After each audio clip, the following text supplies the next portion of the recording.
This Torah class is brought to you by TorahAnytime.com. Okay, good afternoon, everyone. Shalom Aleichem. We're going to attempt a new limud. Rabbi Gedalia is reminding me before we start, if anybody perhaps would want to consider sponsoring the series, that is available.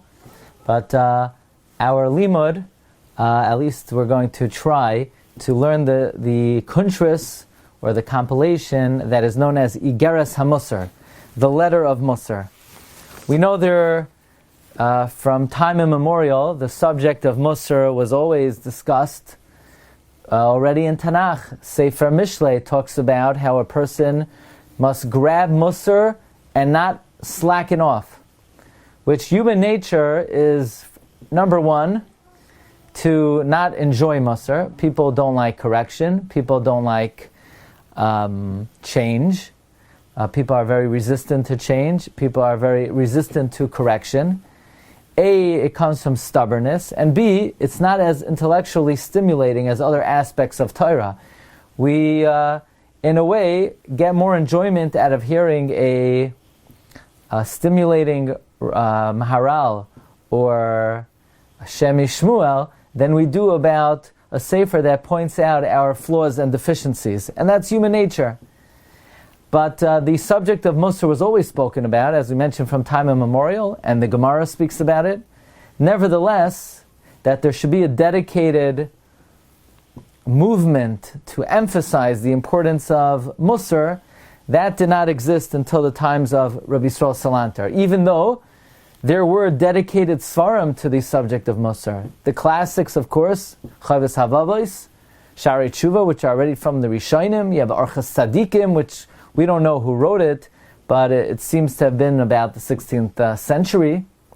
And we have many Sifrei Mussar. Nevertheless, that there should be a movement dedicated and focused on the importance of honing in on Mussar. That was the innovation of Rabbi Yisroel Salantar. Rabbi Yisroel Salantar was born in 1810 and he lived until 1883. Rabbi Yisroel Salantar was a descendant of the Gaon of Vilna, the Vilna Gaon. His father, Reb Zev Wolf Lipkin, should be a name that you're familiar with, as he's one of the great Achronim, and he has a Perush that is found in the back of every Gemara in the Hagois V'Tziyunim. It's called Hagois Ben Aryeh. He wrote Hagois on all of Shas, on the Rif, on the Rambam, and on the Torah. And he was Rabbi Yisroel Salantar's first Rebbe. Rabbi Yisroel Salantar then went to learn by Reb Tzvi Hersh Broida, one of the Gedolei Hadar, who recognized Rabbi Yisrael's unique abilities and dedicated tremendous private time with Rabbi Yisrael, until people would ask him, why are you spending so much time with one Talmud? And he would say that this individual is the Alfasi Katan, he's the little Rif. Rabbi Yisrael studied in Salant for 18 years, and as a young man he was already known as one of the Gedolei Hadar. Now, one of the primary influences in Rabbi Yisroel Salantar's life was Reb Zundel of Salant. Reb Zundel lived from 1786 to 1866. Ultimately, Reb Zundel came to live in Eretz Yisrael. I had the zchus to be at his kever a number of times on Har Hazisim. And Rabbi Yisrael never formally learnt under Reb Zundel of Salant. By the way, Reb Zundel of Salant was the father-in-law of Reb Shmuel of Salant.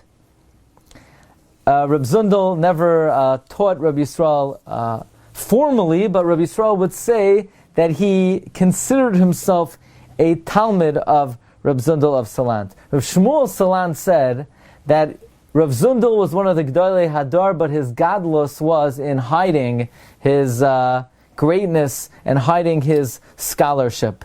Reb Zundel, Rabbi Yisroel Salantar said one of the most impactful moments of his life was when Reb Zundel turned to him and he said, Yisroel, learn Mussar. Those words sort of entered him entered the most inner recesses of his lave and really changed him. Now, we don't have too many writings of Rabbi Yisroel Salantar. There's a Sefer Even Yisroel, which was written by one of Rabbi Yisroel's Talmidim. That is about Rabbi Yisroel Salantar's drashos, Nevertheless, Rabbi Yisroel himself, we don't really have his chidushim. Rabbi Petterberg edited and published many of the letters of Rabbi Yisroel Salantar, known as the Ar Yisrael.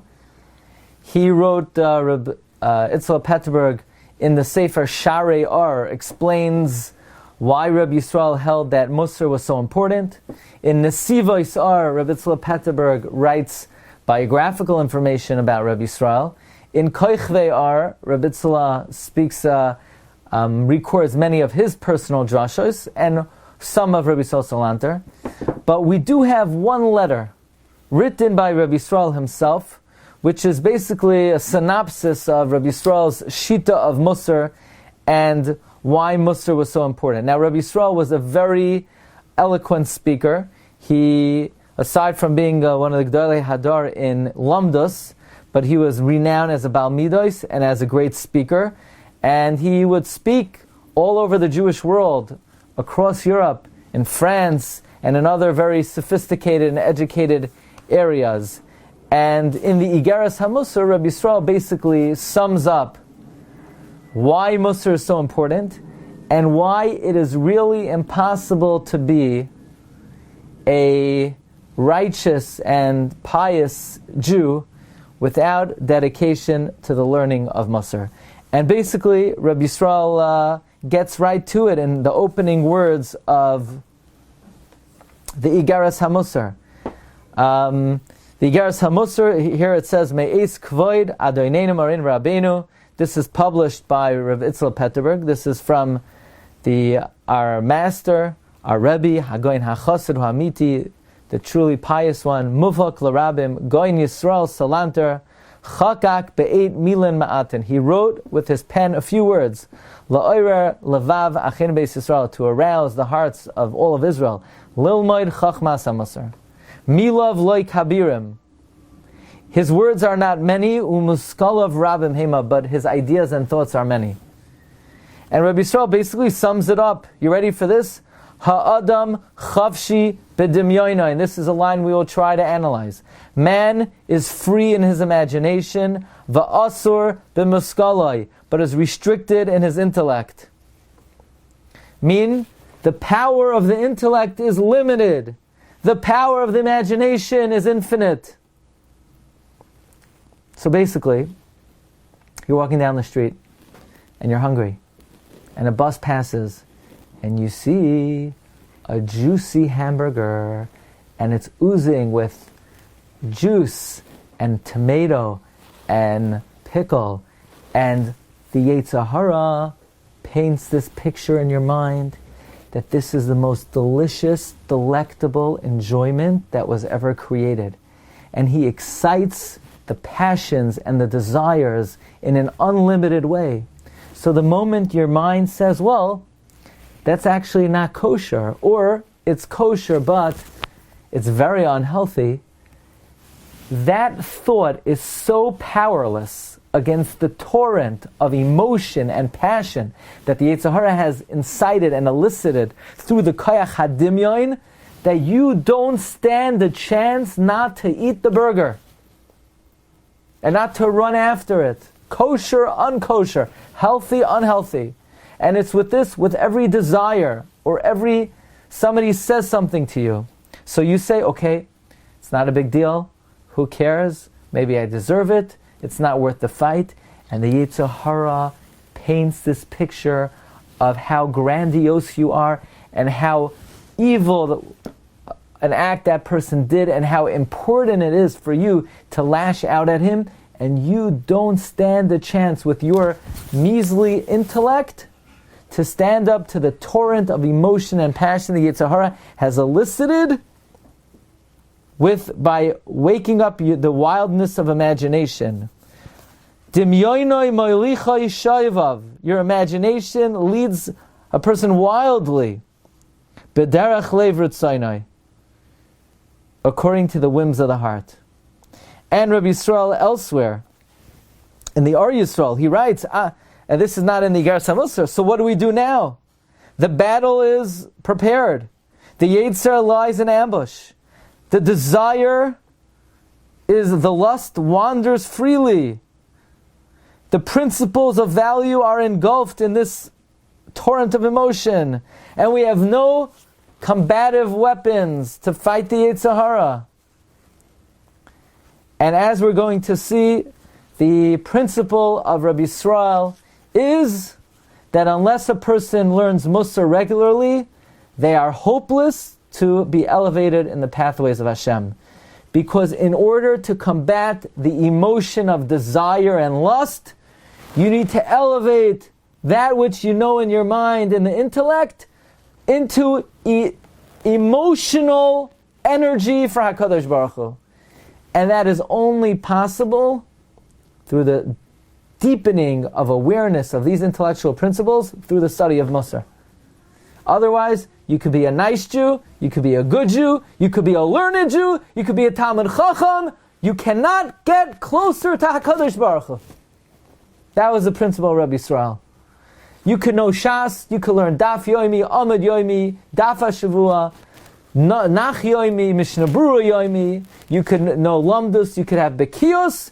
You can't come closer to God unless you're involved in the study of Mussar, because the moment the Yetzer Hara gets the imagination going, everything you know in your mind is worthless. Unless what you somehow get what you know in your mind into your heart, so that you could fight fire with fire.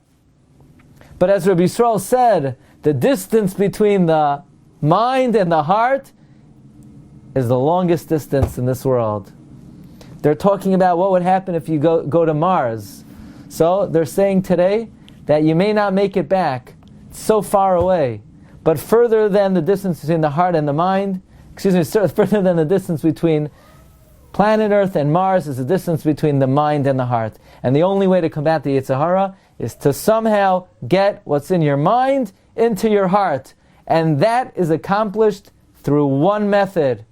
And that is Tachsek b'Mussar al Taref. Grab Mussar. Don't let go. Rabbi Sai, Bez Hashem, will continue tomorrow. Ilmole, all we learned was today, it was worth it. Okay, have a great day, everyone. Kol Tov.